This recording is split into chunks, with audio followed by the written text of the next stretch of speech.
আচ্ছা, যেমন এখন এটার কাজ কি প্রশ্ন করতে পারেন, এটার কাজ কি? এটার কাজ হলো এই যে দেখেন, এটা মনিটর অফ করা। এই যে এদিকে যদি চাপ দেন, ওই যে দেখেন, এই যে এটা দেখাই, এই যে রাইট সাইড লেফট সাইড, আরে কি রাইট সাইড তাহলে লেফট সাইড।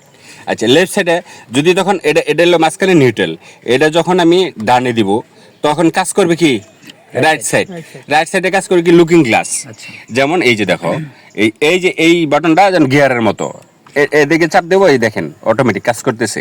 এখানে দেখাও, এখানে এই এদিকে ধরতে, এই যে দিকে এই আপনার এটা গিয়ারটা যখন আমি ডাইনে করব, বামে করব, পিছনে করব, তখন আপনার ডাইন বামে লুকিং গ্লাস কাজ করবে। এই এই ওকে। আর এখন এই যে দেখাও, এখন যখন আমি এই রাইট সাইডে আছে, এখন লেফট সাইডে যখন আনবো তখন জাস্ট এটা বামে দেব, বামে দিলেই তখন আমার ওই সেম জিনিসটা বাম সাইডে লুকিং গ্লাস কাজ করবে সেম। এই যে ডানে নিলে ডানে করবে, বামে নিলে বামে করবো, ইয়ার আগে পিছে দিলে, যেমন পিছ দিকে দিলে পিছ দিকে করবো, সামনের দিকে দিলে সামনের দিকে কাজ করব।